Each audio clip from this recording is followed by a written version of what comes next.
In the western part of the Arabian Peninsula, at the junction of Saudi Arabia's Hejaz and Rub al-Khali deserts, there is a dead land that no one dares to set foot in. Nighttime is the realm of another world. According to legend, this is when the ghouls appear. They're not quite human, but they're not quite ghosts either. They live among abandoned tombs and ancient ruins, feeding on bones and offering sacrifices to the blood of the lost. The ancient Arab poet Imru al-Qais once wrote in his poem, "I slept in a cemetery at night, and there was a sound in the wind like a crying baby or a torn soul. Who is walking in the night? Who is crawling? Who is waiting for me to fall into the valley of death?" Richard Burton, a 19th century British explorer, wrote in his account of his expedition into the interior of Arabia, "I saw a group of abandoned Bedouins. Their bodies were mutilated, their faces looked like they had been bitten. Next to it is an ancient inscription, 'I am the throat of the mountains, and I drink the marrow of the dead.' Is this a religion, a form of demon worship, or is it the remnant of an older power? Archaeologists still cannot explain. Why in some sites near Ha'il, the altars were decorated not with livestock bones, but with fossilized human jawbones and tongues. The nearby villagers would silently make a gesture and whisper, 'Those places are cursed places left by the ancient ghoul followers.' The word ghoul first appeared in ancient Arabic and means devourer. It is not as simply terrifying as vampires or zombies in the West, but a kind of desert shadow that can change its shape and seduce humans.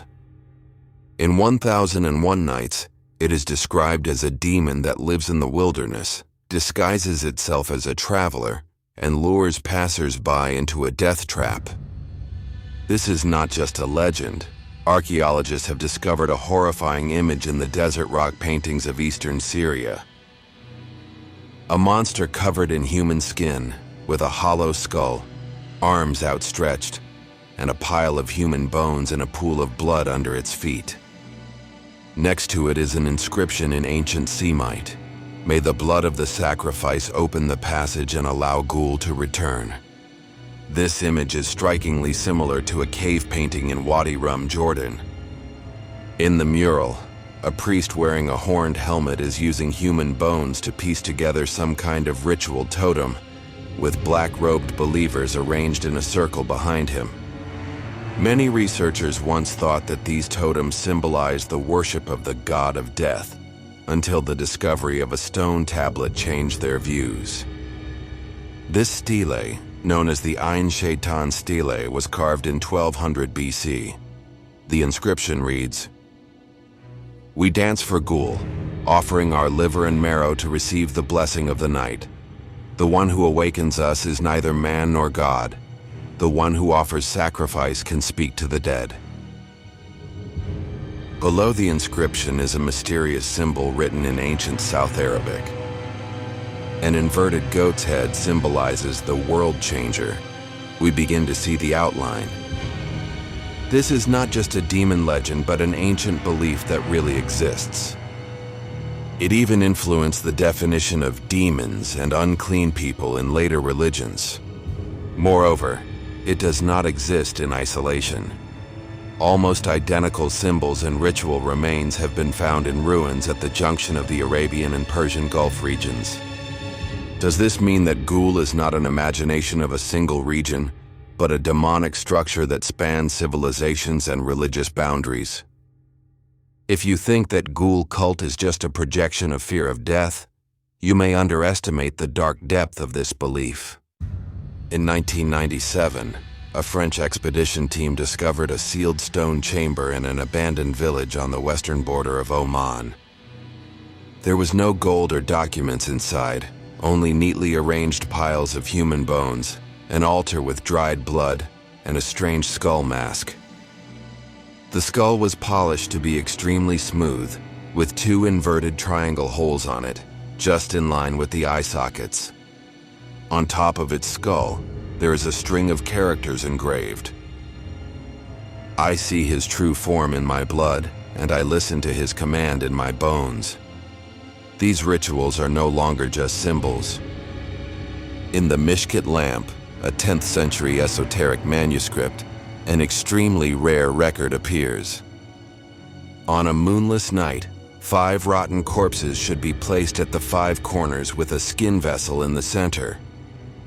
Call the name 3 times in a guttural voice without interruption. If ghoul appears, the lights will go out and the dogs around will howl. The structure of this ritual, the pentagonal arrangement of the bodies, the central offering, the invocation of the names, it is very similar to the law of sacrifice and manifestation in later Western demonology. Some scholars have suggested that this ritual may have influenced later Zoroastrianism, early Islamic heresy, and even the practice of black magic in medieval Europe. What's particularly bizarre is that a similar summoning structure is depicted on an ancient Assyrian pottery fragment found in the ruins of Nineveh near Mosul. The film depicts an entity called Ghul, messenger of hell, which is the linguistic origin of the word ghoul. Archaeologist Basran Khalid wrote in his personal notes, "I saw with my own eyes an old Bedouin pouring camel blood into a human skull in the dark, mumbling the words Mal'an al-Ghul. The next morning, his eyes were eaten away by sand, but there was a smile on the corner of his mouth." These rituals are absurd yet real, full of madness yet tightly structured. Perhaps this is what is truly terrifying. The ghoul faith is a kind of organized madness, a dark technology that transforms death into a channel. You'll never find these places on modern maps.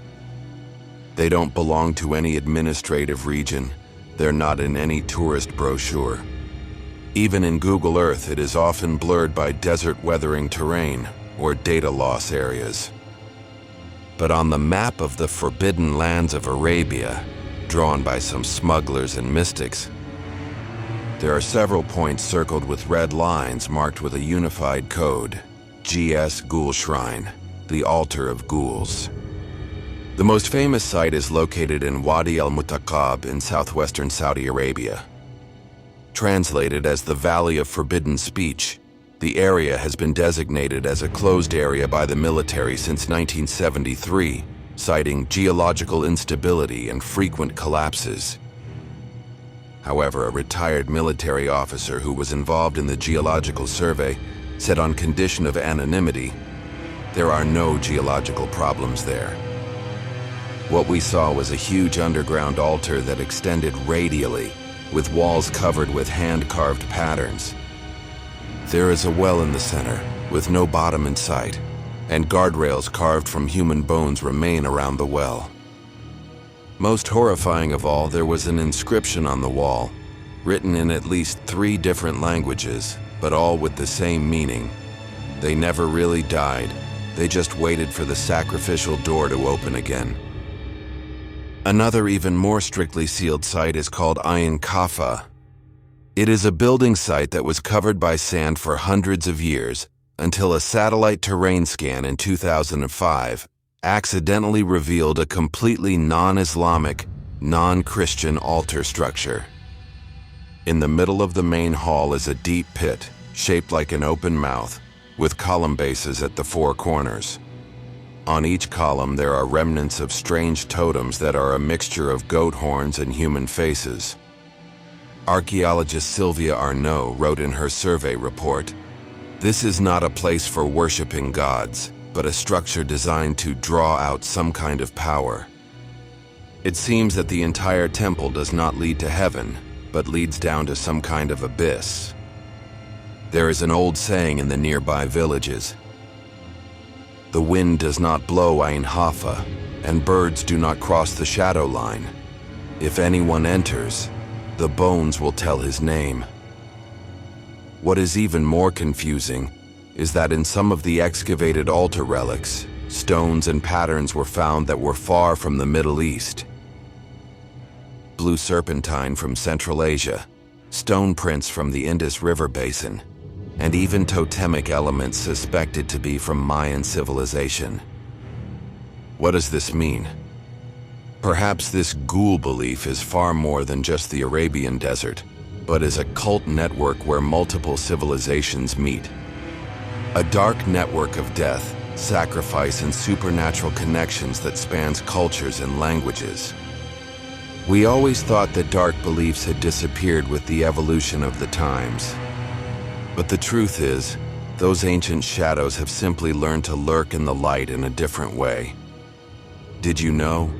In a mysterious disappearance case at a construction site outside Dubai in 2014, the police investigation record mentioned 5 unidentified bodies appeared in the ground collapse, arranged in a circle, with unknown rotten meat stuffed in their mouths. No murder weapons or footprints were found at the scene. The only clue is a sentence written in sheep's blood on the wall next to it.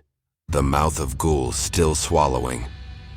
Earlier, in the 1988 Istanbul Underground Hotel serial disappearances case, a survivor said that he was taken into a dark and damp underground tomb and was asked to offer his grandmother's ashes to complete the ceremony. The authorities eventually attributed the case to collective hallucinations caused by psychedelics. But several reporters pointed out that the authorities blocked off a 3-story underground altar space with strange patterns carved on it. These incidents are not limited to a certain region. In an abandoned factory in East London, human bones and sheephead statues were found arranged in a reverse pentagram. The burned-down illegal psychic group gathering place outside Cairo, with "He is from the Herman in the Sands" written on the wall. Police raided a secret religious site in the southern Iranian city of Bandar Abbas. It was discovered that the manuscripts recording the internal rituals repeatedly mentioned the Lord of the Sand, the Bone Whisperer, and the Night Walker. These clues are fragmentary, but surprisingly consistent. What is really chilling is a rumor from the Black Market Network. It is said that in the deep web ritual item market, there is a crypto group called Sir al-Ghul, Secrets of the Ghouls, that is only open to specific buyers. What they were trafficking wasn't drugs or weapons, but desiccated human livers. Prayer beads carved from human bones, the desert bottle, said to contain blood, sand, and ashes used in ancient ghoul rituals. There is also a liquid called silent wine, which is said to allow one to hear the whispers of the dead after drinking it. Some may say this is just the fantasy of a madman, but when you put all the pieces together, you will find the ghoul faith never really died. It just took on a new form. Disguised as mysterious clubs in modern cities, ritual communities on the dark web, or some fringe religious branches that have never been made public. Why do ancient legends never disappear? Is it because they really happened? Or is it because we need them to explain the darkness that reason cannot reach? Ghoul, this desert shadow wandering between life and death, may no longer be just a demon in a story. It is a memory virus in a certain culture, passed down through language, images, blood, and bones. But have you ever thought, maybe ghoul doesn't need to really exist, it just needs to be believed enough to open the door? Countless rituals, forbidden areas, and disappearances in history may just be fragments of passages. What you think is death may just be a signal for the beginning of some kind of call. Have you ever dreamed of a corrupted land where you were walking in the sand, leaving unexplained footprints behind you? Have you ever felt like someone was looking at you in a completely dark room? That's not an illusion. There's a word for this feeling in the ancient Arabic priestly notebooks. Shu'ur al-Mayyit, the awareness of the dead, a state of being seen, remembered, even chosen. So the next time you walk on sand, near a graveyard, or enter some silent ruin, If you hear whispers, see shadows move, feel the air suddenly chill, don't answer, don't turn around, don't say the name, because they say the real ghoul only appears to those who believe it. And you've heard it all.